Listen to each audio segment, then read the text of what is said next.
చాలా మంది చాలా ఆశలతో వస్తారు కదా మీ దగ్గరికి. అంటే వాళ్ళకి ఫిజికల్ గా ప్రెగ్నెన్సీ కాకపోయినా ఐవీఎఫ్ అనేది ఒకటి ఉంది. సో దీని వల్ల వాళ్ళు పిల్లల్ని కనగలుగుతాం అన్న ఒక ఆశతో వస్తారు.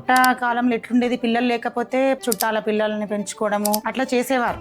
సో వాళ్ళకి వేరే ఆప్షనే లేకపోతుండే. ఇప్పుడు ఈ అడ్వాన్స్ టెక్నిక్ వలన ఎంతో మంది కపుల్స్ ఎవరైతే అసలు ప్రెగ్నెన్సీ వచ్చే ఛాన్స్ లేని, చాలా మెడికల్ సమస్యలు ఉన్న వాళ్ళకి కూడా ప్రెగ్నెన్సీ వచ్చేలాగా ఈ ఐవీఎఫ్ ట్రీట్మెంట్ ద్వారా మనం చేస్తున్నాం. ఇప్పుడు ఒక అబ్బాయి డేర్ గా ఒక వైన్ బాటిల్ కానీ బియర్ బాటిల్ కానీ రోడ్ మీద క్యారీ చేస్తూ ఉంటాడు. సో అప్పుడు ఏమన్నా సొసైటీ ఒక అమ్మాయి తనకి పీరియడ్స్ వచ్చినప్పుడు తన ప్యాడ్స్ క్యారీ చేస్తుంటే అంటే చాట్ నా తీసుకెళ్లాల్సిన సిచ్యువేషన్ వచ్చింది. మెన్స్ట్రుయేషన్ అంటే ఇట్స్ అ న్యాచురల్ ప్రాసెస్. అదొక బాడీ పార్ట్ యూట్రస్ అనేది, and it is very holy. అంటే ఫ్యూచర్ లో బేబీని క్యారీ చేసే యూట్రస్, అది ప్రిపరేషన్ కోసము ఎవ్రీ మంత్ బ్లీడింగ్ అయ్యేదన్నది it is very natural and holy also. అసలు అట్లాంటి సిచ్యుయేషన్ ఎందుకుందంటే వెనకటి నుంచి ఆ బ్లడ్ అనేది ఒకటి టాబు లాగా అనుకునేవారు. బ్లడ్ రిలేషన్స్ లో పెళ్లిళ్ళు చేసుకోవడం వల్ల పుట్టే అబ్బాయి అయినా అమ్మాయి అయినా ఒక డిసార్డర్ తో పుడతారని చెప్పేసి అంటుంటారు కదా. అంటే మనకు ఒక్కరికి అది ఏం ఎఫెక్ట్ కాదు, కానీ ఇద్దరు మ్యారేజ్ చేసుకున్న వాళ్ళ పిల్లలు పుట్టినప్పుడు ఇద్దరు లోపల ఉన్న జీన్స్ కలిసి డామినెంట్ అవుతుంది అన్నట్టు. కొన్ని జబ్బులు అలా అవుతాయి అన్నట్టు. అందుకోసం మెనరికం పెళ్లిళ్ళు వద్దని చెప్తాము. ఒకవేళ కంపల్సరీగా వాళ్ళు అనుకోకుండా చేసుకున్నట్టయితే వాళ్ళు జెనెటిక్ టెస్ట్ చేసుకోవచ్చు ముందే. మీ లైఫ్ లో చూసిన మోస్ట్ షాకింగ్ కేసు ఏంటి? ఒక చిన్న అమ్మాయికి ప్రెగ్నెన్సీతో వచ్చింది అన్నట్టు. 2 days డిస్టర్బ్ అయినాను. Around 14 years 9th class girl. 14 years అమ్మాయికి 9th class అమ్మాయికి ప్రెగ్నెన్సీయా? ఎస్. వాళ్ళ హాస్టల్లో పెట్టి ఒక 6 months వరకు తను వెళ్ళలేదు, తల్లి హాస్టల్కి వెళ్ళలేదు. సో అట్లా అయిందని తనకు తెలియలేదు పాపం. సో 4 months తర్వాత వాళ్ళ అమ్మకి ఇట్లా పీరియడ్స్, పాపకి పీరియడ్స్ వచ్చినాయి, మళ్ళీ రావట్లేదని తీసుకొచ్చింది. అప్పుడు చూస్తే 4 months ప్రెగ్నెన్సీ ఉంది.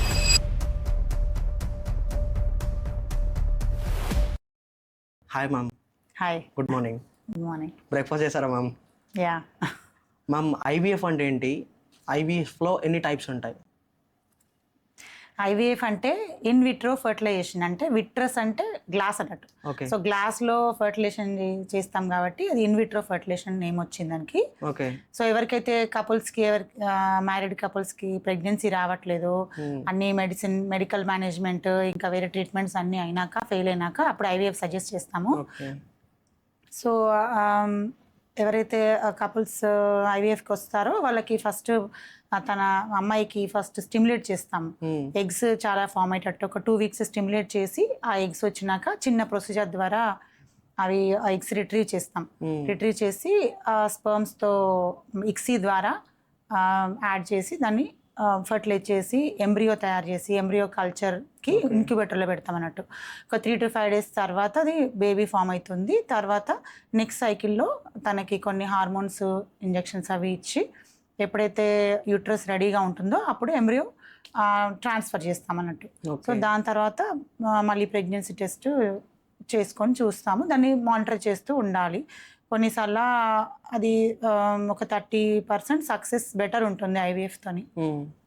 సక్సెస్ రేట్ అంటే మ్యామ్ చాలా మంది చాలా ఆశలతో వస్తారు కదా మీ దగ్గరికి. అంటే వాళ్ళకి ఫిజికల్గా ప్రెగ్నెన్సీ కాకపోయినా ఐవీఎఫ్ అనేది ఒకటి ఉంది. సో దీని వల్ల వాళ్ళు అట్లీస్ట్ అంటే పిల్లల్ని కనగలుగుతాం అన్న ఒక ఆశతో వస్తారు. సో ఒకవేళ ఫెయిల్ అయితే అంటే వాళ్ళ ఎక్స్ప్రెషన్ ఎట్లుంటుంది మ్యామ్? అంటే వాళ్ళ బాధ అంటే జనరల్గా మీరు చాలా మందిని చూస్తుంటారు. సో ఫెయిల్యూర్ రేట్ ఎంత ఉంటుంది ఐవీఎఫ్లో? సో యాక్చువల్గా ఇప్పుడు ఐవీఎఫ్ అనేది ఒక అడ్వాన్స్ ట్రీట్మెంట్. వెనకట కాలంలో ఎట్లుండేది, పిల్లలు లేకపోతే పక్కింటి ఎవరినైనా పెంచుకోవడము, చుట్టాల పిల్లల్ని పెంచుకోవడము అట్లా చేసేవారు. సో వాళ్ళకి వేరే ఆప్షనే లేకపోతుండే. ఇప్పుడు ఈ అడ్వాన్స్ టెక్నిక్ వలన ఎంతో మంది కపుల్స్ ఎవరైతే అసలు ప్రెగ్నెన్సీ వచ్చే ఛాన్స్ లేని, చాలా మెడికల్ సమస్యలు ఉన్న వాళ్ళకి కూడా ప్రెగ్నెన్సీ వచ్చేలాగా ఈ ఐవీఎఫ్ ట్రీట్మెంట్ ద్వారా మనం చేస్తున్నాం. సో అది చాలా ఇప్పుడు యూస్ఫుల్ అన్నట్టు. ఇప్పుడు కానీ దానికి కూడా కొంత ఫెయిల్యూర్ రేట్ ఉంటుంది. It is not completely 100% success కాదు. సో దానికి ఒక 30% సక్సెస్ రేటు. సో కొంతమందికి, చాలా మందికి కొన్ని వాళ్ళ హెల్త్ కండిషన్స్ వలన ఫెయిల్ అయ్యే ఛాన్సెస్ ఉంటాయి అన్నట్టు. ఓకే, అంటే ఫెయిల్యూర్ రేట్ ఎంత ఉండొచ్చు మ్యామ్? అంటే 100% సక్సెస్ రేట్ ఉండదు కదా జనరల్ గా. ఫెయిల్యూర్ రేట్ ఎంత ఉండొచ్చు? ఒక 50 to 60% ఫెయిల్యూర్ రేట్ ఉంటుంది. అంటే 100% సక్సెస్ రేట్ కాదు. ఐవీఎఫ్ ఇంత ఎందుకు కాస్ట్ ఉంటుంది మ్యామ్? జనరల్ గా చూసుకుంటే మనకి నార్మల్ ట్రీట్మెంట్స్ లో అంటే ఏ ట్రీట్మెంట్ చూసుకున్నా కూడా అండర్ ఒక 1 lakh అయిపోతుంది. మిడిల్ క్లాస్ వాళ్ళు అఫోర్డ్ చేయలేరు. బట్ ఐవీఎఫ్ అనేది చూసుకుంటే చాలా ఎక్స్పెన్సివ్ ఉంటుంది. ఎక్స్పెన్సివ్ ఎందుకు ఉంటుంది అని? ఈ ఎక్స్పెన్సెస్ అనేటివి యాక్చువల్గా తల్లి హెల్త్ కండిషన్స్ని బట్టి, తనకున్న ఎంత కాంప్లికేటెడ్ ప్రాబ్లం ఉన్నది అనుకోండి, ఖర్చు ఎక్కువ అవుతుంది. కొంచెం సింపుల్గా అయ్యే ప్రొసీజర్స్, సింపుల్గా బిలో 35 years అట్లా ఉండి ఎంత కాంప్లికేషన్ లేకుంటే తక్కువ కాస్ట్ ఉంటుంది. So mostly around 1.5 to 3 to 3.5 lakhs వరకు కాస్ట్ వేరీ అవుతుంటుంది. ఇంకా అది బికాజ్ ఐవీఎఫ్ సెంటర్స్ చాలా పెరిగిపోతున్నాయి, సో అందరికి అవేర్నెస్ పెరుగుతుంది కాబట్టి కాస్ట్ కూడా తగ్గుతుంది. దాంట్లో కాస్ట్ యాక్చువల్గా ఎందుకు ఎక్కువ ఉంటుంది అంటే చాలా కాస్ట్లీ ల్యాబ్ ఉంటుంది అన్నట్టు. సమ్ క్రోర్ కన్నా ఎక్కువ ఇన్వెస్ట్ చేయాల్సి వస్తుంది ఒక ఐవీఎఫ్ ల్యాబ్ సెటప్ చేయాలంటే. ఎందుకంటే అన్ని కరెక్ట్గా సెటప్ చేసి దాంట్లో మనం స్టాండర్డ్స్ ప్రకారం ఉంటేనే సక్సెస్ అంత మాత్రం వస్తుంది. కంప్లీట్ స్టాండర్డ్స్ పెట్టుకుంటే అట్లీస్ట్ ఒక 40% సక్సెస్ వరకు వస్తుంది. కాబట్టి స్టాండర్డ్స్ లేకపోతే అది వేస్ట్. సో స్టాండర్డ్స్ మెయింటైన్ చేయాలంటే అది చాలా ఖర్చుతో కూడుకున్నది. So it is not like అంత పైసలన్నీ డాక్టర్స్కి వెళ్ళిపోతాయి అని కాదు, అవన్నీ మెయింటైన్ చేయాలి. ఇంకా మనము గవర్నమెంట్కి సంబంధించిన గైడ్ లైన్స్ ఫాలో కావాలి, ఇవన్నీ చేయాలి. కాబట్టి ఇట్ ఈస్ కాస్ట్లీ ప్రొసీజర్.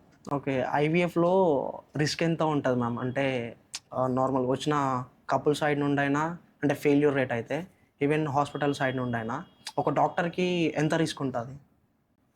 ఇప్పుడు డాక్టర్కి చాలా లాంగ్ కౌన్సిలింగ్ చేయాల్సి వస్తుంది. ఐవీఎఫ్ అంటే ఇప్పుడు అప్పటికే చాలా మెడికల్ ట్రీట్మెంట్స్, ఇంకా ఐయుఐలు, ఇట్లా వేరియస్ ట్రీట్మెంట్స్, సర్జరీస్, కొంతమందికి సర్జరీస్ అవసరం పడతాయి కదా, వాళ్ళకి సర్జరీస్ చేసుకొని ఇవన్నీ అనుభవించి వస్తారు పేషెంట్స్. సో వాళ్ళు ఐవీఎఫ్కి వచ్చినప్పుడు చాలా ఎక్స్పెక్టేషన్, అంటే ఇక నేను ఫైనల్గా వచ్చేసాము, ఒక ఫైనల్ రిట్రీట్కి వచ్చేసాము, మాకు దీంట్లో సక్సెస్ అయిపోతుంది అన్న ఉద్దేశంతో ఉంటారు. కానీ అది అది అది కాదు, అలా కాదు, it can be successful or not successful అని ఎక్స్ప్లెయిన్ చేయడానికి, వాళ్ళకి కౌన్సిలింగ్ ఇవ్వడానికి, ఇంకా దాంట్లో ఇంకేం ఆప్షన్స్ ఉంటాయి, టైప్స్ ఏముంటవి, ఎలా ఉంటుంది పద్ధతి, బేబీస్ ఎంతవరకు ఎక్స్పెక్ట్ చేయొచ్చు అని ఇవన్నీ కౌన్సిలింగ్ చేసి వాళ్ళ ఎక్స్పెక్టేషన్స్ ప్రకారము ఐవీఎఫ్ చేయడం అన్నది చాలా కష్టమైన పని డాక్టర్స్కి కూడా. సో ఇది ఒక టీమ్ ఆఫ్ డాక్టర్స్ చేయాల్సి ఉంటుంది. ఒక ఫస్ట్ కన్సల్టెంట్, మళ్ళీ వాళ్ళు స్కాన్ చేసి రిపీటెడ్గా చేయడము, మళ్ళీ దాని తర్వాత మనకి ఎంబ్రియాలజిస్ట్ అవసరము, ఒక మంచి ల్యాబ్ సెటప్, ఇవన్నీ అవసరం అన్నట్టు. సో కాబట్టి it's a team effort also. Okay. And ma'am, ఐవీఎఫ్కి ఐయుఐకి డిఫరెన్స్ ఏంటి మ్యామ్? ఐయుఐ అంటే it's a small procedure, very low cost. So ఇనిషియల్గా ఎవరైతే మెడిసిన్స్తో ఎవరికైతే సక్సెస్గా లేదో వాళ్ళకి ఐయుఐ ద్వారా, అంటే జస్ట్ సెమెన్ వాష్ చేసి యాక్టివ్ స్పర్మ్స్ రిట్రీవ్ చేస్తాం అన్నట్టు. ఒక సెంట్రిఫ్యూజ్ ఉంటుంది అన్నట్టు ఎక్విప్మెంట్, దాంట్లో చూసి యాక్టివ్ స్పర్మ్స్ రిట్రీవ్ చేసి యూట్రస్లో ఓవ్యులేషన్ అయిన టైంలో ఇన్సర్ట్ చేస్తాం. దాని ద్వారా కొంత అది దగ్గర పాటులో ఉంటాయి కాబట్టి, ఇంకా హెల్దీ స్పర్మ్స్ ఉంటాయి కాబట్టి ఎక్కువ ప్రెగ్నెన్సీ ఛాన్సెస్ బెటర్ ఉంటాయి. ఒక 15 to 20% నార్మల్ వాళ్ళకన్నా ఒక సక్సెస్ కొంత పెరుగుతుంది. ఐయుఐలో మామూలు వాళ్ళకన్నా, మామూలుగా ట్రై చేసే వాళ్ళకి, మెడికల్ మేనేజ్మెంట్ ట్రై చేసే వాళ్ళకన్నా 20% సక్సెస్ రేట్ బెటర్ ఉంటుంది. సో మన ఒక ఐయుఐ సైకిల్స్ కూడా ఒక 3 to 4 cycles ట్రై చేయాల్సి ఉంటుంది. వాటిలో కూడా సక్సెస్ కాకుండా ఇంకా సమస్యలు ఎక్కువ అవుతాడము, వేరే సమస్యలు ఉంటే అప్పుడు ఐవీఎఫ్ సజెస్ట్ చేస్తాం. Okay. So it's a very low cost కాబట్టి ఫస్ట్ ఆప్షన్గా అందరూ ట్రై చేయడము ఈజీగా ఉంటుంది కపుల్స్కి. ఓకే. ఈ పీసీఓడి కేసెస్ అనేవి చాలా ఇంక్రీజ్ అవుతున్నాయి కదా, అంటే డే బై డే అవి ఒక గ్రాఫ్ అట్లా వెళ్తూ ఉంది. సో ఈ పీసీఓడి కేసెస్ అనేవి పెరగడానికి రీజన్ ఏమై ఉండొచ్చు అని మీరు అనుకుంటున్నారు? పీసీఓడి అనేది ఇట్స్ లైఫ్ స్టైల్ ప్రాబ్లమ్ అని, లైఫ్ స్టైల్ మన చేంజెస్ లైఫ్ స్టైల్ అయినాయి. ఒక ఈ రీసెంట్ 30 years నుండి లైఫ్ స్టైల్ చేంజెస్ వచ్చేసినాయి అందరికి, ఈవెన్ అమ్మాయిలకి అబ్బాయిలకి అందరికి. ఎలా అంటే తక్కువ సెడెంటరీ లైఫ్ స్టైల్, కూర్చొని పని చేయడము, సరిగా ఫుడ్, మంచి ఫుడ్ తినకపోవడం, ఏదో ఎమర్జెన్సీలో టక ఫుడ్ తినేసేయడము, అవైలబుల్ ఉన్న ఫుడ్, మంచి ఫుడ్ తయారు చేసుకొని తినకపోవడము, ఫ్రూట్స్ వెజిటబుల్స్ ఇలా తినకపోవడం, బయట ఫుడ్, జంక్ ఫుడ్, పిజ్జాలు, బర్గర్లు ఇవన్నీ ఫ్రెండ్స్తో వెళ్ళి చిన్నదే కదా నాకు ఐస్ క్రీమ్ తినేసేయడము, అట్లా ఎక్కువైపోయినాయి కదా. లైఫ్ స్టైల్ చేంజెస్ మారిపోయే వరకు దాంతోపాటు మన లోపల ఉన్న హెల్త్ కూడా చేంజ్ అవుతూ వస్తుంది.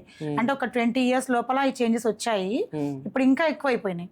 So because of unhealthy life style plus no exercise, ఇట్లాంటి వాటితో పీసీఓడి అనేవి, హార్మోన్ ఇంబ్యాలెన్సెస్ అనేవి స్టార్ట్ అయినట్టు.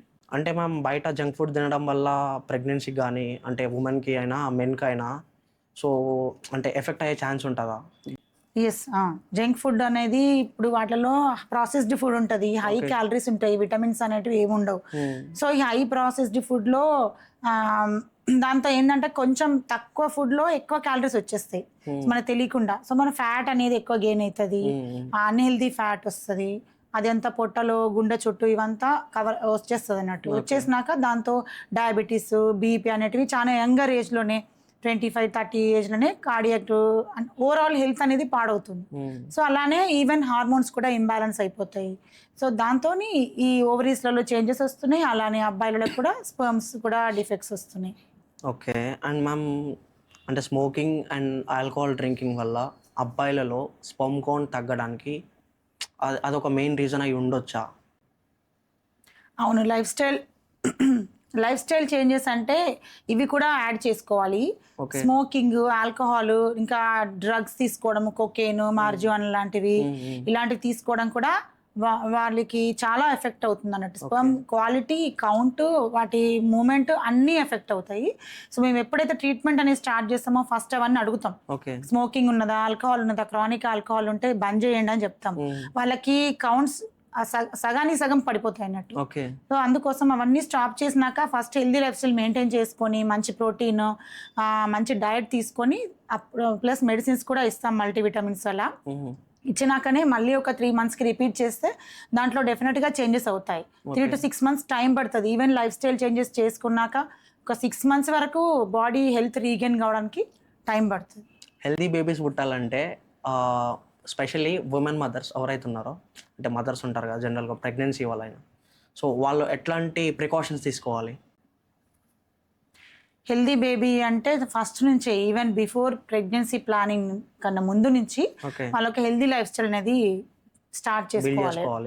ఓవరాల్ హెల్త్, నిద్ర మంచిగా ఉండాలి, ఒక 6 to 8 hours స్లీప్, మంచి ఎక్సర్సైజ్, మంచి డయట్, జంక్ ఫుడ్ తినకుండా మోస్ట్లీ హోమ్ మేడ్ ఫుడ్ అట్లా తినడము, ప్లస్ ఇంకా మంచి హెల్దీ రిలేషన్షిప్స్ మెయింటైన్ చేసుకుంటే హార్మోన్స్ అనేవి మంచిగా ఉంటాయి. అండ్ ప్రెగ్నెన్సీ కూడా ప్లాన్ చేసుకుంటే బెటర్ అన్ఎక్స్పెక్టెడ్ కన్నా. ఇంకా ముందు నుంచే ఫోలిక్ యాసిడ్, కాల్షియం ఉన్న ఫుడ్స్ తీసుకోవడము, లేకపోతే టాబ్లెట్స్ వాడడము ఇట్లా చేస్తే కూడా బేబీస్ కూడా ఏం జెనెటిక్ డిఫెక్ట్స్ అట్లాంటివి లేకుండా ఉంటారు. అంటే మీ దగ్గరకు వచ్చే క్లయింట్స్ అంటే కస్టమర్స్, పేషెంట్స్ ఎవరైతే ఉంటారో, సో వాళ్ళు మెజారిటీగా ఫేస్ చేసే ప్రాబ్లం ఏంటి? ప్రెగ్నెన్సీ కన్సీవ్ కన్నా ముందు నుంచి కొన్ని ప్రాబ్లమ్స్ అనేది చెక్ చేసుకోరు అన్నట్టు చాలా మంది. వాళ్ళకి థైరాయిడ్ ప్రాబ్లమ్స్ ఉంటాయి, అనీమియా ఉంటుంది, బ్లడ్ 6-7 ఉంటుంది, అండ్ ప్రెగ్నెన్సీ కోసం వస్తారు. కానీ వాళ్ళు ఆల్రెడీ అన్హెల్దీగా ఉంటారు. సో వాళ్ళకి అన్ని మేము టెస్టులు చేస్తాం అన్నట్టు. థైరాయిడ్ ఉన్నదా, షుగర్ ఉన్నదా, హార్మోన్స్ ఎట్లా ఉన్నాయి, పీసీఓడి ఉన్నదా, ఇవన్నీ అనీమియా ఉన్నదా, ఇవన్నీ చెక్ చేసి వాళ్ళకున్న సమస్యలన్నీ మనం ఫస్ట్ ట్రీట్ చేసినాక తర్వాతనే ప్రెగ్నెన్సీ ప్లాన్ చేసుకోవాలని వాళ్ళకి కౌన్సిలింగ్ ఇస్తాం అన్నట్టు. ఓకే మ్యామ్, ఈ బ్లడ్ రిలేషన్స్లో మ్యారేజెస్ చేసుకోవడం వల్ల, అంటే మేనరికం పెళ్ళిళ్ళు చేసుకోవడం వల్ల పుట్టే అబ్బాయి అయినా అమ్మాయి అయినా ఒక డిసార్డర్తో పుడతారని చెప్పేసి అంటుంటారు కదా, ఇది నిజమేనా? మేనరికం పెళ్ళిళ్ళు యాక్చువల్గా మేము చెప్తా ఉంటాము. మేనరికం పెళ్ళిళ్ళు ఎప్పుడైతే చేసుకుంటారో, లేదా వెరీ క్లోజ్ రిలేషన్స్ చేసుకుంటే రిసెసివ్ జీన్స్ అని ఉంటాయి అన్నట్టు. అంటే మనకు ఒక్కరికి అది ఏం ఎఫెక్ట్ కాదు, కానీ ఇద్దరు మ్యారేజ్ చేసుకుని వాళ్ళ పిల్లలు పుట్టినప్పుడు ఇద్దరు లోపల ఉన్న జీన్స్ కలిసి డామినెంట్ అవుతుంది అన్నట్టు. కొన్ని జబ్బులు అలా అవుతాయి అన్నట్టు. సో ఇద్దరు రిలేటివ్స్ ఉన్నప్పుడు వాళ్ళకి ఆ రిసెసివ్ జీన్స్ ఉండొచ్చు. వాళ్ళకి ఎప్పుడైతే మ్యారేజ్ అయ్యి పిల్లల్ని కంటారో వాళ్ళకి 2 జీన్స్ వచ్చేసి డామినెంట్ వచ్చి ప్రాబ్లమ్స్ వస్తాయి.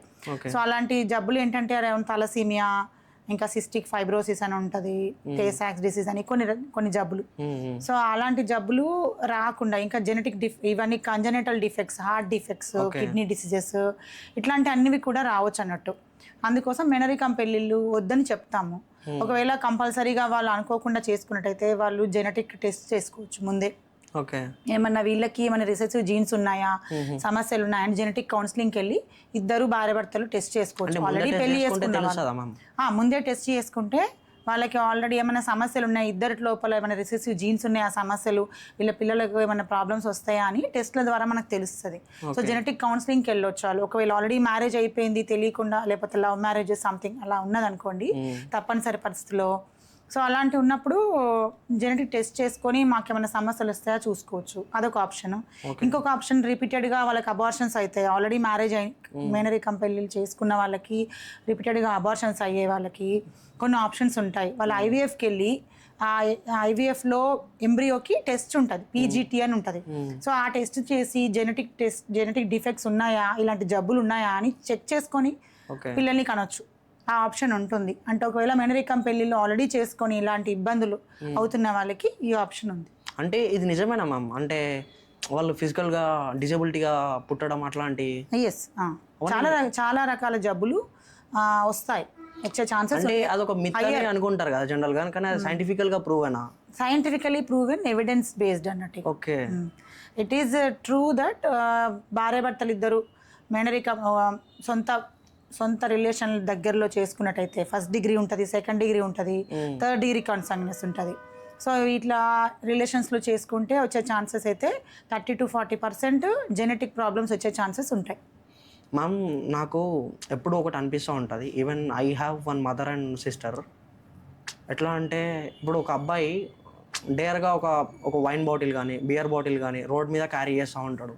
సో అప్పుడు ఏమన్నా సొసైటీ ఒక అమ్మాయి తనకి పీరియడ్స్ వచ్చినప్పుడు తన ప్యాడ్స్ క్యారీ చేస్తుంటే, అంటే చాట్న తీసుకెళ్లాల్సిన సిచ్యువేషన్ వచ్చింది. సో అప్పుడు సొసైటీ తనకి పీరియడ్స్ అనుకుంటా తను అట్లా ఇట్లా అని చెప్పేసి కొందరు డిస్క్రిమినేట్ చేస్తూ ఉంటారు. సో అట్లా అంటే ఇది ఏమైనా ఎఫెక్టా మ్యామ్? అంటే ఒక అమ్మాయి అట్లా తీసుకెళ్తుంటే సొసైటీ ఇట్లా అనడం, ఇది ఎంతవరకు కరెక్ట్ అంటారు? మెన్స్ట్రుయేషన్ అంటే it's a natural process, just like any other body parts. అది కూడా అదొక బాడీ పార్ట్ యూట్రస్ అనేది, and it is very holy. అంటే ఫ్యూచర్లో బేబీని క్యారీ చేసే యూట్రస్, అది ప్రిపరేషన్ కోసము ఎవ్రీ మంత్ బ్లీడింగ్ అయ్యేదన్నది it is very natural and holy also. So దాన్ని ఎందుకు మనము హైడ్ చేయాల్సింది అని అంటే, అసలు అట్లాంటి సిచ్యుయేషన్ ఎందుకు ఉందంటే వెనకటి నుంచి ఆ బ్లడ్ అనేది ఒకటి టాబు లాగా అనుకునేవాళ్ళు. సో ఇది టాబు కాబట్టి దేవుడు అని దగ్గరికి రావద్దు, ఇలాంటివన్నీ వచ్చాయి. కానీ అవన్నీ రాంగ్ బిలీఫ్స్. మనం న్యాచురల్ ప్రాసెస్ ని న్యాచురల్ గా ట్రీట్ చేయాలి, ఆ బిలీఫ్స్ అన్ని పక్కన పెట్టేసేయాలి. టెంపుల్స్ కి వెళ్తే పోస్ట్ పోనింగ్ టాబ్లెట్స్ వాడి అన్నెసరిగా చిన్నపిల్లలకి ఇలాంటివన్నీ వాడుతూ హెల్త్ రిస్క్ చేసుకోవడం అవసరం లేదు. కానీ టాబు నుంచి బయటపడడానికి మన దేశం ఇంకా ఒక 10 ఏళ్ళు గడవాల్సిందేమో. మరి ఫ్యూచర్ జనరేషన్ అయినా మారుతుందని నేను అనుకుంటున్నా. ఓకే, ఎగ్ ఫ్రీజింగ్ అంటే ఏంటి? అంటే ఎగ్ ఫ్రీజింగ్ వల్ల ఫ్యూచర్లో ఏమన్నా అంటే ప్రెగ్నెన్సీ ఉమెన్కి ఇంపాక్ట్ చూపించే ఛాన్సెస్ ఏమన్నా ఉంటుందా? ఎగ్ ఫ్రీజింగ్ అంటే ఇప్పుడు ఎవరైతే కెరియర్ ఫోకస్ ఉన్నారో అమ్మాయిలు, కెరియర్ ఫోకస్ ఉండి ఇప్పుడే మేము ప్రెగ్నెన్సీ కాదలుచుకోలేదు అని అనుకుంటున్నారు అనుకోండి, 25 to 35 years మధ్యలో ఉండి ఇప్పుడే కెరియర్ భూమిలో ఉంది, I want to postpone kids అనే ఆప్షన్ అన్నట్టు. అది అంటే 35 years దాటినాక ఏమవుతుందంటే ఎగ్స్ అనేవి తగ్గిపోతాయి. డ్యూరింగ్ ప్యూబర్టీలో ఒక 33 lakhs ఉన్న ఎగ్స్ 35 yearsకి 25,000 ఉంటాయి ఓవరీస్లలో. సో అవి ఫంక్షనింగ్ దాంట్లో ఇంకా తగ్గుతుంది, ప్లస్ జెనెటిక్ డిఫెక్ట్స్ అనేవి పెరుగుతూ ఉంటాయి ఆఫ్టర్ 40. అందుకోసము 25 to 35 years మధ్యలో ఎగ్ ఫ్రీజింగ్ చేసుకోవచ్చు. ఎవరైతే పెళ్ళి అయింది లేకపోతే పెళ్ళి కాకున్నా కానీ if they want to post phone pregnancy to after 35, వాళ్ళు డైరెక్ట్ ఎగ్స్ స్టోర్ చేసుకోవచ్చు. లేకపోతే కపుల్స్ ఎవరైతే మ్యారేజ్ చేసుకున్నారో వాళ్ళు కూడా ఎంబ్రియోస్ కూడా స్టోర్ చేసుకోవచ్చు ప్లాన్ చేసుకొని. సో అలాంటి ఆప్షన్ అనేది ఉంది. సో అది మంచిదా చెడ్డదా అంటే అది ఎవరి కన్వీనియన్స్ని బట్టి, అలా ఇప్పుడు టెక్నాలజీ వచ్చింది కాబట్టి ఎవరి కన్వీనియన్స్ని బట్టి వాళ్ళు దాన్ని యూజ్ చేసుకోవచ్చు. అంటే దీనివల్ల ప్రెగ్నెన్సీకి ఏమైనా ఇంపాక్ట్ చూపించే ఛాన్స్ ఉంటుందా? ప్రెగ్నెన్సీలో ఇంపాక్ట్ ఏమి ఉండదు. అది ఒక ప్లాన్డ్ ప్రెగ్నెన్సీ, అది కపుల్ ఇష్టం. అది అంటే ఫ్యూచర్ భార్యాభర్తల ఇష్టం. అది ఫ్యూచర్ లో ప్రెగ్నెంట్ అవ్వడానికి ఇప్పుడు వాళ్ళ ఎగ్స్ అంతే, వాళ్ళ బేబీస్ వాళ్ళ ఎంబ్రియోసే కాబట్టి వాళ్ళ ఇష్టం. అది ఫ్యూచర్ ప్లాన్ కోసం. ఓకే మ్యామ్, ఫర్టిలిటీ గురించి కామన్ మిత్స్ అండ్ ఫ్యాక్ట్స్ ఏంటి మ్యామ్? అంటే జనాలు గూగుల్ని చూసి ChatGPTని చూసి చాలా నమ్ముతూ ఉంటారు కదా, సో వాటి గురించి మిత్స్ అండ్ ఫ్యాక్ట్స్ ఏముంటాయి? మోస్ట్ కామన్ ఏంటంటే IUI లేకపోతే మెడిసిన్స్ ద్వారా లేకపోతే IVFకి వెళ్ళి బేబీస్ కనాలి అని ఎవరికైనా ఆప్షన్ ఇచ్చినామనుకోండి, ఫస్ట్ క్వశ్చన్ ఏంటంటే వాళ్ళకి ఇలా కనే బేబీస్ బాగుంటారా, అసలు వాళ్ళకి న్యాచురల్గా కాదు కదా, వాళ్ళు ఏదో వేరే జబ్బుతో పుడతారు, వాళ్ళు వేరే సమస్యలతోని జీవితాంతం సమస్యలతో బాధపడతారు అని అనుకుంటారు. అదొక మిత్. ఇంకా తల్లి కూడా అవన్నీ ఇంజెక్షన్స్ వేసుకొని ఆ ప్రాబ్లమ్స్ వాటి వలన సఫర్ అవుతుందని అనుకోవడం, అది కూడా కొంతవరకు అది రియలే. అంటే అది వాడినప్పుడు ఐవీఎఫ్ కోసం ట్రీట్మెంట్కి వెళ్ళినప్పుడు వాళ్ళకి కొన్ని ఇంజెక్షన్స్ అవి ఇవ్వాల్సి ఉంటుంది, వాటి వల్ల కొంతవరకు హెల్త్ కొంచెం ఇబ్బందులు అవుతాయి, కానీ తర్వాత రికవర్ అయిపోతారు. It's not a continuous life long లో అఫెక్ట్ అయ్యేదైతే కాదు. ఓకే, అంటే గూగుల్ని చూసి చాట్‌జీపీటీని చూసి అంటే ఒక జనరల్ ఇన్ఫర్మేషన్ తీసుకొని దాన్నే బిలీవ్ చేయడం అది కరెక్ట్ కాదు కదా మ్యామ్. గూగుల్లో, చాట్‌జీపీటీలో ఇట్లా చాలా మంది చూస్తూ ఉంటారు, మాకు ఈ సమస్య ఉంది, ఇప్పుడు ఏం చేసుకోవాలి, నెక్స్ట్ లైన్ ఆఫ్ ట్రీట్మెంట్ అని వాళ్ళే రెడీ అయ్యి వాళ్ళే ముందు డాక్టర్ని కన్సల్ట్ అవ్వకుండా వాళ్ళే రెడీ అయిపోయి అట్లా చాలా మంది ఈ మధ్యలో పిల్లలు అంటే మంచి ఎడ్యుకేటెడ్ ఫ్యామిలీస్ వాళ్ళందరూ అట్లా చదువుకుంటారు, చాలా మంది చదువుకొని వాళ్ళ సొంతగా దాన్ని డయాగ్నోస్ చేసుకొని వస్తూ ఉంటారు, నాకు ఈ ప్రాబ్లం ఉంది అని చెప్తుంటారు అన్నట్టు. అరౌండ్ అదేం ఒకటి ఎగ్జాంపుల్ చెప్పండి పర్లేదు. ఒక అమ్మాయి 18-year-old గర్ల్, తనకి కడుపు నొప్పి వస్తుంది, నాకు పెద్ద సిస్ట్ ఉన్నట్టుంది కడుపులో, ఇది కడుపు నొప్పి ఎందుకు వస్తుంది రైట్ సైడ్ అని నేను చెక్ చేసుకున్నా, అపెండిక్స్ ఉండొచ్చు, లేకపోతే సిస్ట్ ఉండొచ్చు, ఇంకా వేరే పేగుల ప్రాబ్లమ్స్ ఉండొచ్చు, ఇది నాకు ఓవరీస్లలో ప్రాబ్లం ఉంది, ఆ పీసీఓడి ప్రాబ్లం, దాంతోనే నాకు నొప్పి లేస్తుందని తనే డయాగ్నోస్ చేసుకొని వచ్చేసింది అన్నట్టు. మీ దగ్గరికి అట్లా తనే ట్రీట్మెంట్ ఇచ్చేయండి మేడం, ఆ పీసీఓడి ట్రీట్మెంట్ ఇచ్చేస్తే నొప్పి తగ్గిపోతుంది అని చెప్తుంది. అంటే అవసరం లేదు, ఇక దే నో ఎవ్రీథింగ్ అన్నట్టు, they know everything and it is good also. Awareness తెలుసుకోవడం, ఒక సమస్య గురించి తనకున్న సమస్యను అర్థం చేసుకోవడము. ఇప్పుడు అవేర్నెస్ వీడియోస్ కూడా చాలా మంది డాక్టర్స్ చేస్తున్నారు కదా, చూసి తెలుసుకోవడం ఓకే, కానీ సెల్ఫ్ డయాగ్నోస్ చేసుకోవడం అయితే తప్పు. తనకేమైనా సిమ్టమ్స్ ఉంటే ఆ సిమ్టమ్స్ ఉన్నప్పుడు ఎప్పుడు రావాలన్నది, డాక్టర్ దగ్గరికి ఎప్పుడు వెళ్ళాలన్నది మేము చెప్తాం, కానీ టోటల్ తనకు తానే ఆ సిమ్టమ్స్ ఉన్నాయని తనకు డయాగ్నోస్ చేసుకోవడం కరెక్ట్ కాదు. ఇప్పుడు వైట్ డిశ్చార్జ్ ఉంది అంటే ఒక 35-year-old అమ్మాయికి వైట్ డిశ్చార్జ్ ఉంది, అప్పుడప్పుడు బ్లీడింగ్ అవుతుంది అనగానే నాకేదో క్యాన్సర్ వచ్చినట్టుంది, అదే క్యాన్సర్ ప్రాబ్లమా, అదేదో సర్వైకల్ క్యాన్సర్ వచ్చినట్టుంది, మా అమ్మమ్మకి క్యాన్సర్ వచ్చింది కాబట్టి నాకు కూడా క్యాన్సరే కావచ్చు ఇది అని ఏడ్చుకుంటూ వచ్చేసింది ఒక అమ్మాయి. సో అలా అది క్యాన్సర్ అని తనకు తనే డయాగ్నోస్ చేసుకుంది, మధ్య మధ్యలో బ్లీడింగ్ అవుతుందంటే ఇది క్యాన్సరే అని అట్లా అనుకుంటుంది. సో మళ్ళీ నేను ఎగ్జామిన్ చేస్తే అది జస్ట్ చిన్న పాలిప్ ఉంది, అది క్లియర్ చేస్తే మెడిసిన్స్తో తగ్గిపోయింది అది. సో అలా చిన్న సమస్యలు కూడా పెద్దగా ఊహించుకుంటారు, కానీ కొంతమంది రివర్స్లు ఉంటారు అన్నట్టు, వాళ్ళు పెద్ద సమస్య కూడా మాకేం కాదు ఇది అనుకొని ఇంకా లైట్ తీసుకొని ఇది ఏం కాదని అనుకునే వాళ్ళు కూడా అట్లా కూడా ఉంటారు అన్నట్టు. సో 2 రకాలుగా ఉండొద్దు, సమస్య వచ్చినప్పుడు టైంకి మనం డాక్టర్ దగ్గరికి వెళ్తే తొందరగా క్యూర్ అవుతుంది. మీ లైఫ్లో చూసిన మోస్ట్ షాకింగ్ కేసు ఏంటి? సో లైఫ్లో చూసిన షాకింగ్ అంటే ఒక చిన్న అమ్మాయికి ప్రెగ్నెన్సీతో వచ్చింది అన్నట్టు, దాంతో నాకు కొన్ని 1-2 days డిస్టర్బ్ అయినాను. చిన్న పాప అంటే around 14 years, 9th class girl.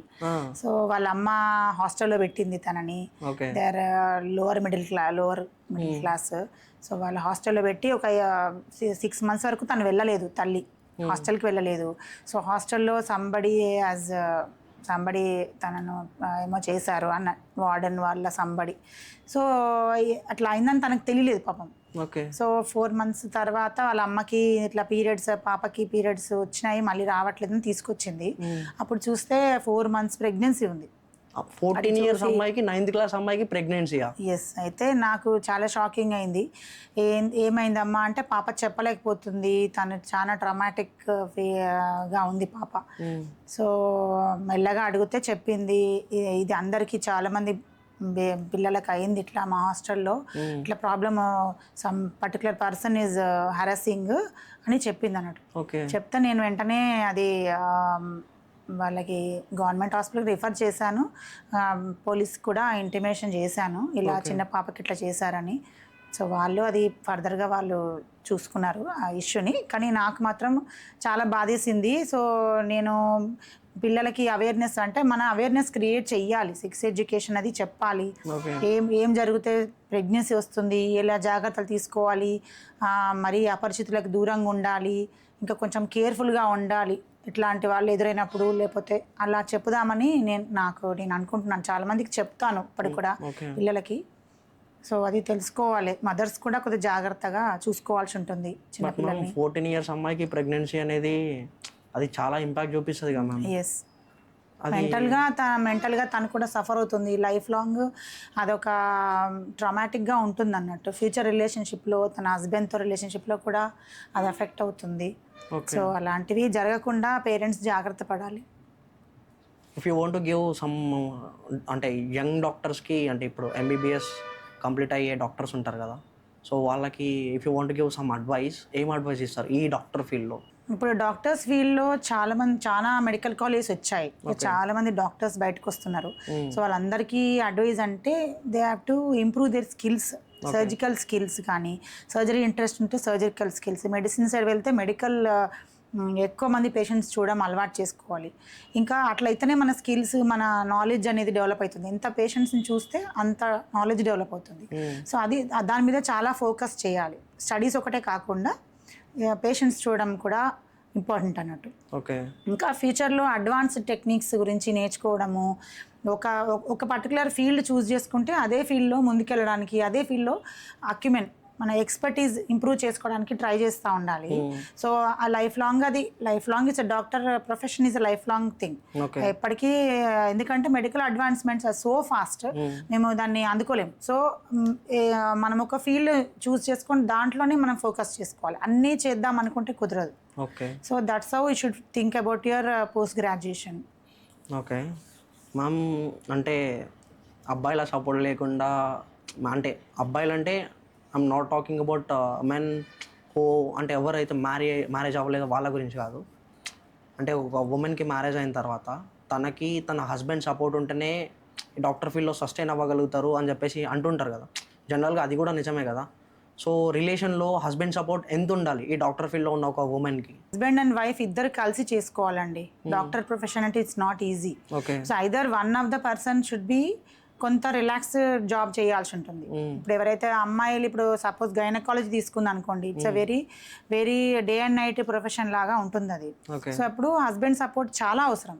And ఆయన కూడా బాగా బిజీగా ఉన్నాడు అనుకోండి, పిల్లల్ని చూసుకోవడానికి చాలా ఇబ్బంది అవుతుంది. సో అత్త మామలు అలా తల్లిదండ్రుల సపోర్టు అలా ఉంటేనే ఆ ప్రొఫెషన్ అనేది చేయగలుగుతాం. లేకుంటే అది చాలా కష్టము. ఇద్దరు వైఫ్ అండ్ హస్బెండ్లో ఒకరు రిలాక్సింగ్ జాబ్ చేయక తప్పదు, ఒకరు తగ్గించుకోవాల్సి వస్తుంది ప్రాక్టీస్. ఎందుకంటే పిల్లల మీద శ్రద్ధ తగ్గిపోతుంది కదా. ఓకే మ్యామ్, ఈ మ్యూచువల్ డివోర్స్ కేసెస్ ఇప్పుడు ఎక్కువైతున్నాయి కదా, సో దీని మీద మీ ఒపీనియన్ ఏంటి మ్యామ్? అంటే జనరల్గా ఈ డివోర్స్ కేసెస్ అనేవి ఎందుకు ఎక్కువ పెరుగుతున్నాయని మీరు అనుకుంటున్నారు? ఓల్డర్ జనరేషన్స్లలో ఎప్పుడైనా అబ్బాయిలను ఎక్కువ కొంచెం బెటర్ ట్రీట్ చేసేవాళ్ళు. అమ్మాయిలు ఎప్పుడైనా అబ్బాయిలని చాలా గౌరవంగా చూడాలి, రెస్పెక్ట్ఫుల్గా చూడాలి, వాళ్ళకి ఇంపార్టెన్స్ ఇవ్వాలి అన్నట్టు ఉండేది ఓల్డర్ జనరేషన్స్లో. సో పెళ్ళైనాక కూడా అమ్మాయి అదే ట్రెండ్లో భర్తకి గౌరవం ఇవ్వడము, భర్త మాట వినడము, ఇలాంటివి అనేవి కంపల్సరీగా చేయాల్సిన అవసరం ఉండేది. అలా ట్రైన్ చేసేవాళ్ళు అన్నట్టు ఓల్డర్ జనరేషన్స్లలో. సో మ్యారేజ్ అయినాక కూడా అదే కంటిన్యూ అయ్యేది. కానీ మా జనరేషన్లో అదే కంటిన్యూ అవుతూ అటు హస్బెండ్ పనులు చేయడము, పిల్లల పనులు చేయడము, మళ్ళీ ప్రొఫెషనల్ కూడా చేయాల్సి వచ్చింది మా జనరేషన్లో. సో ప్రొఫెషన్ చేయడం ఇవన్నీ సతమతం అయిపోయారు అన్నట్టు ఆ లేడీస్. పేరెంట్స్ని చూసుకోవాలి, పిల్లలను చూసుకోవాలి, హస్బెండ్ని చూసుకోవాలి, ఇంట్లో పనులు చూసుకోవాలి, ప్రొఫెషన్ చూసుకోవాలి. ఇట్స్ అ మల్టీ టాస్కింగ్ లాగా అయిపోయి చాలా హెవీగా అయిపోయింది. వాళ్ళ హెల్త్ సమస్యలు వస్తున్నాయి. సో అలా కాకుండా ఇప్పుడు మేము ఏం చేసాం, నెక్స్ట్ జనరేషన్కి, నెక్స్ట్ అమ్మాయిలకైనా అబ్బాయిలకైనా ఇలా చెప్పట్లేదు. అంటే మనం ఎవ్వరము కూడా ఇప్పుడు పెంచే పిల్లలకి ఎలా చెప్తున్నాము, అమ్మాయిలు అబ్బాయిలు ఇద్దరు సమానం, nobody is greater, nobody is low. So ఇద్దరు సమానం కాబట్టి అలా ట్రీట్ చేసినప్పుడు వాళ్ళ మ్యారేజ్ అయినాక నువ్వు అబ్బాయిని వేరేలాగా ట్రీట్ చేయి, వాడికి గౌరవం ఇవ్వు, రెస్పెక్ట్ ఇవ్వు అని ఓల్డర్ జనరేషన్ లాగా చేయమంటే వాళ్ళు ఎలా చేస్తారు? వాళ్ళిద్దరు సమానంగా పెరిగారు. ఈవెన్ ఇంట్లో కూడా మనము అన్న చెల్లెల్ని ఇద్దరిని సమానంగా చూసాం, వాళ్ళు ఇద్దరు సమానంగా చదివించినాము. అదే పెళ్ళైనాక మ్యారేజ్ అయినాక భర్త నీకన్నా ఎక్కువ ఆయన మాట విను, ఆయన మాట అంటే కుదరదు కదా. మళ్ళీ వాళ్ళు ఒక పార్ట్నర్స్ లాగానే వాళ్ళు ఒక రిలేషన్ మెయింటైన్ చేసుకుంటూ, ఫ్రెండ్షిప్ మెయింటైన్ చేసుకుంటూ they have to lead their life. So అక్కడ ఏమవుతుందంటే ఈ అత్తగారు ఎవరైతే ఇప్పుడు సపోజ్ ఒక మదర్ ఉన్నారు, తన బిడ్డని కొడుకుని సమానంగా పెంచింది. బిడ్డను వేరే ఫ్యామిలీకి ఇచ్చినప్పుడు తన అల్లుడు బిడ్డని సమానంగా చూసుకోవాలి, అల్లుడు చాలా సపోర్ట్ చేయాలి బిడ్డకని ఎక్స్పెక్ట్ చేస్తుంది. సో అదే కొడుకుకి వివాహం చేసి కోడలు వచ్చినప్పుడు మాత్రము వీళ్ళిద్దరూ సమానంగా వాళ్ళు పనులు చేసుకోవాలి అని అనుకోదు. మళ్ళీ కోడలు తన కొడుకుకి చాలా రెస్పెక్ట్ ఇవ్వాలి, కొడుకుని కూర్చోబెట్టి అన్ని పనులు చెయ్యాలి కోడలు అని ఎక్స్పెక్ట్ చేస్తుంది. అది ఒకటి మనం ఆ మైండ్ సెట్ అనేది మార్చుకోవాలి. మనం బిడ్డను ఎలా ఉండాలనుకుంటామో అలానే కోడళ్ళు కూడా అలానే చూసుకుంటే ఈ సమస్య రాదు. ఈ డైవోర్స్ కేసులు అనేవి మెయిన్గా తల్లిదండ్రుల ఇన్వాల్వ్మెంట్తోనే అవుతున్నాయని నా ఉద్దేశము. సో వాళ్ళని వదిలేసి వాళ్ళిద్దరూ ఒకరికొకరు ఎంత ప్రేమగా ఉండి వాళ్ళ రిలేషన్ వాళ్ళు డెవలప్ చేసుకుంటే వాళ్ళు చాలా బాగుంటారు. ఓకే, అంటే అంటే పాస్ట్ జనరేషన్ బాగుండేనా ఇప్పుడున్న ప్రజెంట్ జనరేషన్ బాగుందా మీ ఉద్దేశంలో? బాగుండు బాగలేకపోవడం ఏముండదు. మనం ప్రోగ్రెసివ్గా ఉన్నాము. కొన్ని పాత పద్ధతులను వదిలేయాలి, కొత్త పద్ధతులు డెవలప్ చేసుకోవాలి. అది బాగుంది ఇది బాగాలేదని అనడానికి మనం ఎవరము కదా. So always accept the present.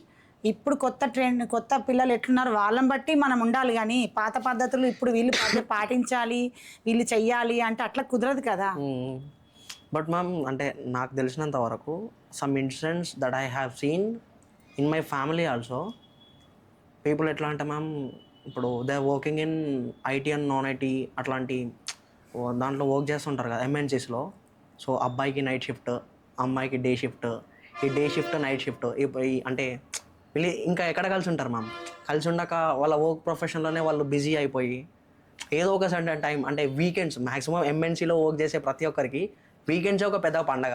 So weekends వచ్చినప్పుడు వాళ్ళు ఇంకేదో గొడవ పెట్టుకొని అది ఒక కాంట్రవర్షియల్ అయ్యి ఇదంతా సెట్ అవ్వదు అని లాస్ట్కి డివోర్స్ వరకు వచ్చి మళ్ళీ అంటే ఎవరి లైఫ్ వాళ్ళు చూస్ చేసుకునే పాత వరకు వచ్చేస్తుంది. సో ఇట్లా చేయబట్టి డివోర్స్ కేసెస్ పెరుగుతున్నాయి అని చెప్పేసి నేను అనుకుంటున్నాను. ఎందుకంటే మా ఫ్యామిలీలో కూడా కొన్ని సడన్ రిలేటివ్స్లో అయినాయి అన్నట్టు. సో దీని మీద మీ ఒపీనియన్ ఏంటి మ్యామ్ జనరల్గా? It is true. Life style చేంజెస్తోని మన జాబ్ ప్రొఫెషన్స్తోని కూడా చాలా ఇబ్బంది అవుతుంది. ఇప్పుడు అమ్మాయి మీరు అన్నట్టు నైట్ షిఫ్ట్ డే షిఫ్ట్ పెట్టుకొని అసలు కలవకపోవడము, అసలు నిద్ర సరిగా లేకపోవడము, ఉన్నంతసేపు చికాగ్గా ఉండడము, తిండి సరిగా లేక, హోమ్ ఫుడ్ లేక, ఇలాంటివన్నీ ఇబ్బందులతోని మైండ్ అప్సెట్ అయిపోయి ఒకరికొకరు నచ్చకపోవడం. ఇప్పుడు చికాకులో ఉన్నప్పుడు ఒకరు హస్బెండ్కి నచ్చరు, హస్బెండ్ వైఫ్కి నచ్చరు. మరి ఉన్న టైం నిద్రపోవడానికే సరిపోతుంది. సో వాళ్ళు కలిసి ఉండి వాళ్ళ రిలేషన్షిప్ డెవలప్ చేసుకోవడానికి అనేది టైం దొరకట్లేదు. సో కపుల్స్ ఏం చేయాలంటే they have to make time for the relationship. A relationship అయినా పెరగడానికి ఇద్దరూ ప్రయత్నించాలి, not just one person. So వాళ్ళిద్దరూ ఆలోచించుకొని మాకు ఇట్లా డిస్టర్బ్ అవుతుంది అని తెలుసుకోవాలి. తెలుసుకున్నప్పుడే అది చేంజ్ చేయగలుగుతారు. మళ్ళీ వాళ్ళ ప్రయారిటీస్ ప్రకారం కొంత జాబ్స్ వాళ్ళ టైమింగ్స్ చేంజ్ చేసుకొని రిలేషన్షిప్ అనేది ఇంప్రూవ్ చేసుకోవాలి. లేకుంటే మాత్రము ఇలానే డైవర్స్ కేసెస్ అనేది పెరిగిపోతుంటాయి. నిజమే. ఓకే, మిడిల్ క్లాస్ బ్యాక్గ్రౌండ్లో ఉన్న అమ్మాయికి ఎంబీబీఎస్ చేయాలంటే అదొక సేఫ్ డెసిషన్ అన్నా? మిడిల్ క్లాస్ అంటే ఇప్పుడు ఆప్షన్స్ ఎక్కువైనాయి, మెడికల్ కాలేజెస్ ఎక్కువైనాయి. So it's easy to do MBBS. Loan కూడా ఉంటుంది కాబట్టి వాళ్ళు చేసుకోగలుగుతారు. ఆ ప్యాషన్ ఉంటే ఎంబీబీఎస్ చేయడం is a good thing. Okay, అంటే ప్యాషన్ ఉంటే ఏదైనా వర్క్ చేయొచ్చు అంటారు. ఎస్. ఈ స్టెరాయిడ్స్ అంటే నార్మల్గా ఇది యాక్చువల్గా ఒక జిమ్ పర్సన్, జిమ్ ఫ్రీక్ని అడిగేది. బట్ ఏంటంటే ఇది రిలేటెడ్ టు ఒక ఫర్టిలిటీకి కూడా సంబంధించి ఉంటుందని చెప్పేసి అడుగుతున్నాను. స్టెరాయిడ్స్ వాడుతూ ఉంటారు కదా జిమ్లో, జిమ్ ఫ్రీక్స్ కొంతమంది స్టెరాయిడ్స్ కానీ టెస్టోస్టెరాన్ బూస్ట్ కోసం కొన్ని టాబ్లెట్స్ కానీ సో ఇట్లాంటివి వాడుతూ ఉంటారు కదా. ఇదేమన్నా ఫర్టిలిటీకి అంటే స్పర్మ్ కౌంట్ తగ్గడానికైనా ఫర్టిలిటీకి ప్రెగ్నెన్సీకైనా ఏమైనా ఇంపాక్ట్ చూపిస్తుందా? ఈ టెస్టోస్టెరాన్ డెరివేటివ్స్ లేకపోతే స్టీరాయిడ్ టాబ్లెట్స్ అని ఇంజెక్షన్స్ అని మజిల్ బిల్డింగ్ కోసం తీసుకుంటారు కదా, వాటితో ఏమవుతుంది అంటే టెస్టోస్టెరాన్ అంటే టెంపరీగా బాడీ బిల్డ్ చేస్తుంది, కానీ మన లోపల ఉన్న టెస్టోస్టెరాన్ సప్రెస్ చేస్తుంది అన్నట్టు. సప్రెస్ చేస్తుంది కాబట్టి అది లాంగ్ రన్ లో స్పర్మ్స్ దెబ్బ తీసేస్తుంది, స్పర్మ్ కౌంట్ తగ్గిపోతుంది. సో అది తెలియక చాలా మంది వాడుతుంటారు. ఇంకా అది మామూలుగా న్యాచురల్ గా మనము హెల్త్ వర్కౌట్ చేసి అన్ని మజిల్ వర్కౌట్స్ చేసుకొని ఈచ్ మజిల్ని కరెక్ట్గా పద్ధతిలో డెవలప్ చేసుకొని మంచి ప్రోటీన్ న్యాచురల్ ప్రోటీన్ తీసుకుంటాము. అలా చేసి డెవలప్ చేసిన మజిల్ బిల్డింగ్ అనేది లాంగ్ లాస్టింగ్గా మనకి హెల్త్ బెనిఫిట్స్ ఇస్తుంది. కానీ ఈ టెంపరీగా స్టీరాయిడ్స్ తీసుకోవడము, ఈ మెడికేషన్స్ వలన టెంపరీగా బాడీ బిల్డ్ అయ్యేది మాత్రము మనకు హెల్త్ వర్స్ చేస్తుంది కానీ మంచిగా చేసేది ఏముండదు. ఇంకా స్పెర్మ్ కౌంట్ కూడా తగ్గి క్వాలిటీ కూడా తగ్గిపోతుంది, వాళ్ళ హెల్త్ బ్యాడ్ అవుతుంది. అంటే ఈ స్పెర్మ్ కౌంట్ అనేది మ్యామ్ జనరల్గా పీపుల్ కూడా ఎట్లా అయిపోయారంటే there are tablets in market, ఏం కాదులే డాక్టర్ని కన్సల్ట్ అయితే ఆటోమేటిక్గా తగ్గితే అయ్యేదేముంది, నేను తాగుతాను, నేను తింటాను, నేను ఎట్లనే ఉంటాను, నా లైఫ్ నా ఇష్టము, హాస్పిటల్కి వెళ్తే ఎట్లాగో ఏదో ఒక టాబ్లెట్స్ ఇస్తారు, వేసుకుంటే కామన్గా తగ్గిపోతుంది, లేదంటే ఐవీఎఫ్ అనేది కూడా ఒకటి ఉంది. సో ఇట్లాంటివన్నీ ప్రజలు కూడా ఇట్లా ఆలోచిస్తున్నారు కదా. సో ఇట్లాంటి వాళ్ళ కోసం మీరు ఏం చెప్పగలుగుతారు? అయితే ఈ ప్రాబ్లం ఇవన్నీ అనుకోవడం అంటే దట్ ఇస్ కేర్లెస్నెస్ అన్నట్టు. హెల్త్ ఎవరైతే పట్టించుకోరో వాళ్ళకి సమస్యలు వస్తాయి. వాళ్ళు అనుకుంటారు స్పెర్మ్ కౌంట్ తగ్గుతుంది, మళ్ళీ పెరుగుతుంది, మళ్ళీ ఆపితే మళ్ళీ పెరుగుతుంది, నార్మల్గా ఉంటుంది అని. అట్లా కాదు, ఓవరాల్ హెల్త్ ఖరాబ్ అవుతుంది, షుగర్ వస్తుంది, బీపీ వస్తుంది, ఇవన్నీ ఇంటర్నల్గా స్టార్ట్ అవుతాయి. ఈ కొలెస్ట్రాల్ పెరుగుతుంది, ఇంటర్నల్గా స్టార్ట్ అయినప్పుడు ఓవరాల్ హెల్త్ పాడైనప్పుడు ఓవరాల్గా కూడా స్పెర్మ్ కౌంట్ తగ్గడం, ఇవన్నీ కూడా ఫర్టిలిటీ ఇష్యూస్ చాలా వస్తాయి, స్పెర్మ్ కౌంట్ ఒకటే కాదు. సో ప్రెగ్నెన్సీ రాకపోవడానికి రీజన్స్ చాలా ఉంటాయి కదా, అవన్నీ కూడా రావచ్చు. సో ఇవన్నీ వచ్చినాక మళ్ళీ అప్పుడు రిపేర్ చేసుకోవడం అంటే it's a very difficult thing. ఐవీఎఫ్కి వెళ్ళాలంటే కూడా it needs a lot of patience and money and time. So అవన్నీ కూడా ఉంటాయి. సో అవన్నీ ఆలోచించుకోవాలి ఇప్పుడు యూత్. హైటెక్ సిటీ, మాదాపూర్ ఇట్లాంటి కొన్ని ఐటీ కంపెనీస్ ఏవైతున్నాయో, ఈ ఐటీ కంపెనీస్ ఉన్న దగ్గర అంటే అరౌండ్ ఒక 16,000 కేసెస్ అనేవి రిజిస్టర్ అయినాయి, HIV cases. Not only saying about women, మెన్లో కూడా ఉన్నాయి. సో ఈ హెచ్ఐవి కేసెస్ పెరగడానికి రీజన్ ఏమై ఉండొచ్చు? పెరగడానికి mostly extra marital affairs, prior to marriage affairs పెట్టుకోవడం, ప్రొటెక్షన్ వాడకపోవడము, అలాంటివి కారణాలు. సో అవి ర్యాంపెంట్గా అయినట్టున్నాయి. Maybe because of the stress relief కోసము they are going for affairs. And యాక్చువల్గా ఇది హెచ్ఐవి ప్రొటెక్షన్, హెచ్ఐవి నుంచి ఎట్లా ప్రొటెక్షన్ చేసుకోవాలో వాళ్ళకి ఎడ్యుకేషన్ ఇవ్వాలి ఫస్ట్ ఆఫ్ ఆల్. మనం అఫేర్స్ని ఆపలేము, ఎంతవరకు ఆపుతారు, ఎట్లా వెళ్ళి ఈచ్ పర్సన్ ఆపలేము, because they are grown ups, they have to decide their life. కాబట్టి వాళ్ళని ఆపలేము, కానీ అట్లీస్ట్ ప్రొటెక్షన్ వాడండి, కాండమ్స్ లాంటివి వాడుకొని ప్రొటెక్షన్ వాడితే హెచ్ఐవి రాకుండా అట్లీస్ట్ సేవ్ అవుతారు, even for males and females. Late marriage కూడా ఏమన్నా ప్రాబ్లం అయి ఉండొచ్చు అంటారా?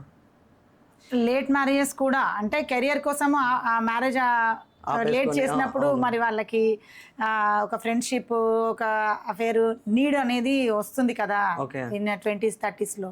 So maybe that's what is. And వాళ్ళు కలిసి ఉండడము, లివింగ్ ఇన్ అట్లాంటి ఉంటున్నాయి కాబట్టి ట్రెండ్ ఉంది కదా, కోలివింగ్ ట్రెండ్ ఒకటి ఉంటుంది కాబట్టి ఆ ట్రెండ్స్, న్యూ ట్రెండ్స్ వలన ఈ సమస్యలన్నీ వస్తున్నాయి.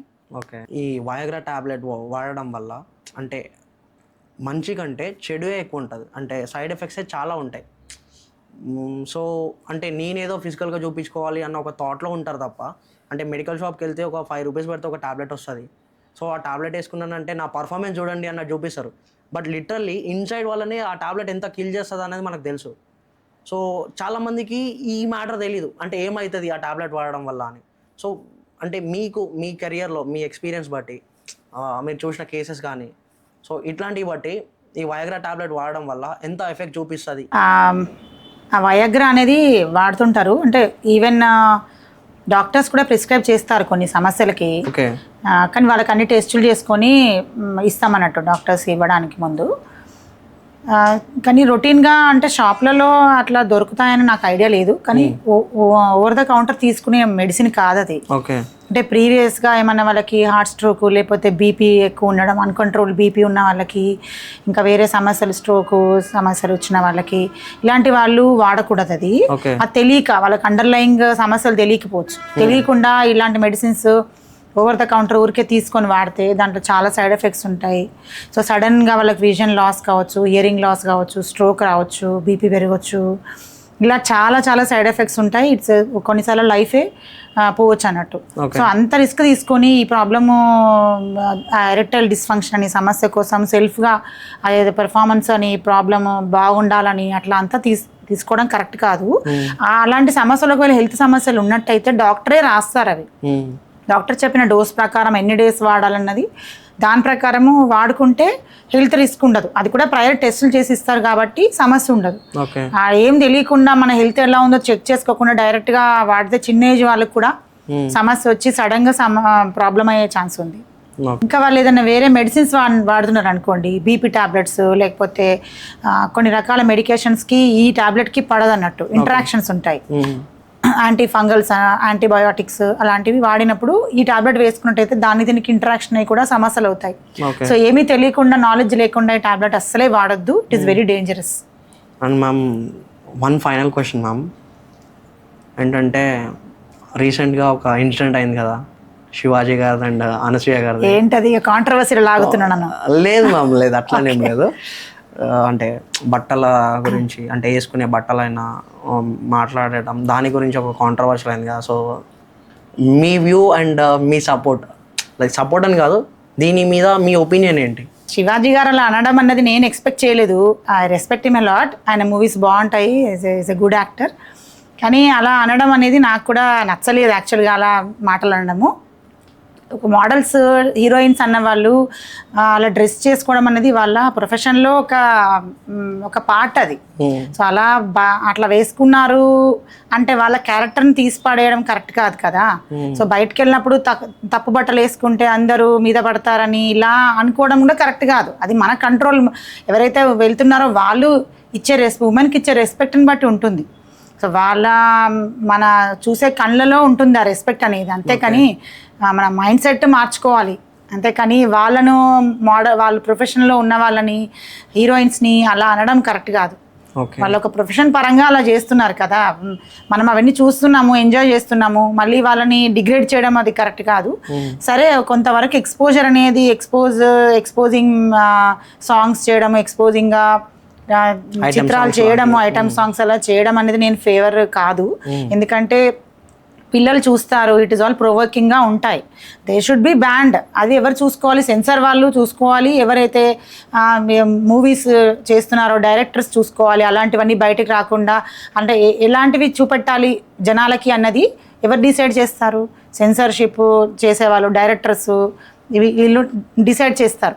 సో ఒక మూవీ బాగుంటుంది, అది చూడాలని ఫ్యామిలీ పరంగా ఉన్న మూవీస్ అనేటివి మంచిగా ఉంటాయి. కానీ ఇట్లాంటి అసభ్యకరంగా చిత్రించడం అనేది ఈ హీరోయిన్స్ చేసేది కాదు కదా. అది వాళ్ళు చేయించబడతారు. దే ఆర్ జస్ట్ ఏమంటారు, they are doing their job. So అది ఎవరైతే చిత్రీకరిస్తున్నారో, డైరెక్టర్స్ ఎవరైతే ఉన్నారో వాళ్ళు ఆలోచించాలి ఈ విషయాలన్నీ. అంతేకాని చేసేవాళ్ళని, జాబ్ చేసేవాళ్ళని అనడం తప్పు కదా. అండ్ మ్యామ్, బయట మార్కెట్లో స్వీట్స్ ఉంటాయి కదా, వాటి మీద ఒక అల్యూమినియం ఫాయిల్ వేసి ఉంటుంది. ఆ ఫాయిల్ వేసి ఉన్న ఫుడ్ లైక్ కలాకండ్ కానీ, పిస్తా కానీ, లేకపోతే మన కాజు కట్రీ అంటారు. సో ఇట్లాంటి స్వీట్స్ మీద ఒక అల్యూమినియం ఫాయిల్ ఉంటుంది. ఆ ఫాయిల్ ఉన్న స్వీట్ తింటే క్యాన్సర్ వచ్చే ఛాన్స్, బీపీ రేజ్ అయ్యే ఛాన్స్ ఎక్కువ ఉంటుంది అని చెప్పేసి బయట సమ్ అడ్వైజర్స్ చెప్తున్నారు. సో దీని మీద మీ ఒపీనియన్ ఏంటి మ్యామ్? దాంట్లో అది ప్రొటెక్షన్ కోసమని, డెకరేషన్ కోసమని వాడతారు కదా, చిన్న లేయర్, దాన్ని వరక్ అంటారు. సో ఆ లేయర్ ఉండడం వలన స్వీట్స్ బాగా కనబడతాయి, తినబుద్ధి అవుతాయి అన్నట్టు. మనకి డెకరేటివ్ పర్పస్లో వాడతారు. కానీ అది యాక్చువల్లీ సిల్వర్ ఫాయిల్తో చెయ్యాలి. సిల్వర్ తింటే మనకు అంత నష్టం ఉండదని అలా చేశారు. కానీ ఇప్పుడు దాంట్లో చాలా కంటామినెంట్స్ వచ్చాయి, వేరే మెటల్స్ వాడడము అలా చేస్తున్నారు. నాసిరకము మెటల్స్ వాడితే అవి తినడం వలన అవి కార్సినోజెన్స్ లాగా ఉండే ఛాన్స్ ఉంటుంది. సో అది అవాయిడ్ చేస్తే బెటర్. పిల్లలైనా, ప్రెగ్నెన్సీ వాళ్ళైనా, అసలు జనరల్గా ఎవరైనా అలాంటి ఫాయిల్ ఉన్నవి అవాయిడ్ చేస్తేనే మనకి బెటర్. వేస్ట్. ఇక దాంట్లో ఇంకా ఇట్లాంటివన్నీ డెకరేటివ్ ఐటమ్స్ అన్నెసరీ తింటే కూడా హెల్త్ పాడవుతుంది కదా. Okay, healthy life style maintain చేయాలంటే ఎట్లాంటి బ్యాలెన్స్డ్ డైట్ తీసుకుంటే బాగుంటుంది? హెల్తీ లైఫ్ స్టైల్కి మనకి కార్బోహైడ్రేట్స్ 60% మన ఫుడ్లో ఉండాలి. 60% కార్బ్స్ అంటే అన్నము, పప్పులు, సీరియల్స్, ఇంకా కీన్వా కానీ, బ్రౌన్ రైస్ కానీ, ఇవన్నీ కార్బోహైడ్రేట్స్ ఉంటాయి. ప్రోటీన్స్ అంటే నాన్ వెజ్ ఐటమ్స్, ఎగ్, ఇంకా పప్పులలో కూడా ప్రోటీన్స్ ఉంటాయి, డ్రై ఫ్రూట్స్లో ప్రోటీన్స్ ఉంటాయి. సో ఈ ప్రోటీన్స్ అనేవి 30% మన ఫుడ్లో ఉండాలి. ఇంకా 30% మంచి fats, oils, plus coconut oil లాంటివి, ఎనీ ఆయిల్స్ మనం వాడేటివి అంటే 30%, నెయ్యి అయినా, వెన్న అయినా, ఇలాంటివన్నీ 30% ఉండాలి. ఓకే. సో దీన్ని బ్యాలెన్స్ డైట్ అంటారు. సో మనం ఎప్పుడైతే కార్బోహైడ్రేట్స్ ఎక్సెస్ తీసుకుంటామో, ప్రాసెస్డ్ ఫుడ్స్ ఎక్కువ తీసుకుంటామో, మనకి ఎక్కువ శాతము ప్రాసెస్డ్ ఫుడ్స్లో ఈ కార్బ్స్లో ఎక్కువ క్యాలరీస్ వచ్చినప్పుడు అది ఫ్యాట్ లాగా జమ అయిపోతుంది అంట మన బాడీలో. సో అప్పుడు ఫ్యాట్ కంటెంట్ పెరుగుతుంటుంది. ఈ కార్బ్స్ తీసుకుంటున్నాం, అది ఫ్యాట్ కిందకి అవుతుందంటే మన బాడీలో సైకిల్స్ ఉంటాయి. ప్రోటీన్స్ హై తీసుకున్నా అది ఫ్యాట్లోకి వెళ్ళిపోతుంది, కార్బ్స్ హై తీసుకున్నా ఫ్యాట్లోకి వెళ్ళిపోతాయి. ఏదైతే మన అవసరానికన్నా ఎక్కువ ఫుడ్ ఎప్పుడైతే తీసుకుంటామో అవన్నీ ఫ్యాట్లో కన్వర్ట్ అయిపోతాయి, ఫ్యాట్లో డిపాజిట్ అవుతాయి. మనం దాన్ని బర్న్ చేయాలి. క్యాలరీస్ అనేవి మళ్ళీ బర్న్ చేస్తే అవి వెళ్ళిపోవాలి మన బాడీ నుంచి. సో మనం ఇంటేక్ ఎక్కువ ఉన్నది, అవుట్పుట్ తక్కువ ఉందంటే అది ఫ్యాట్లో డిపాజిట్ అయిపోతుంది. సో మన ఇంటేక్ ఒక 2000 క్యాలరీస్ ఉంటే అవుట్పుట్ కూడా ఒక 1500 క్యాలరీస్ మనం డైలీ ఎక్సర్సైజ్ ద్వారా మన యాక్టివిటీస్ ద్వారా ఉన్నట్టయితే అది మనకు బ్యాలెన్స్డ్గా ఉంటుంది. ఒకవేళ మన ఇంటేక్ 3000 క్యాలరీస్, ఒక చిన్న ఐస్ క్రీమ్లో 500 క్యాలరీస్ ఉంటాయి, ఒక మిల్క్ షేక్లో 600 క్యాలరీస్ ఉంటాయి, అవి మనం తీసుకుంటాం. దాంతోపాటు అడిషనల్గా అన్ని రకాల ఫుడ్స్ మళ్ళీ తింటాం. అట్లా తినడం వల్ల మనకి ఈజీగా 3000 to 4000 క్యాలరీస్ వస్తాయి. కానీ మనం బర్న్ చేసేది ఎంత, ఒక 1000 క్యాలరీస్ మనం బర్న్ చేస్తాం. సో మిగతా 3000 క్యాలరీస్ మన బాడీలో ఫ్యాట్లా డిపాజిట్ అయిపోతాయి. So that causes unhealthy fat, visceral fat deposit అవుతుంది. లివర్ చుట్టూ, గుండె చుట్టూ, మెసెంట్రీ అంతా ఫ్యాట్ డిపాజిట్ అయిపోయి that causes lot of problems like diabetes, heart diseases, kidney diseases ఇవన్నీ వస్తాయి అన్నట్టు ఫ్యూచర్లో. సో మనకి హెల్దీ లైఫ్ స్టైల్, హెల్దీగా ఫుడ్ తీసుకుంటూ ఎక్సర్సైజ్ చేస్తేనే మనకు హెల్త్ అనేది ఉంటుంది future. Thank you ma'am, thank you for coming. Thank you.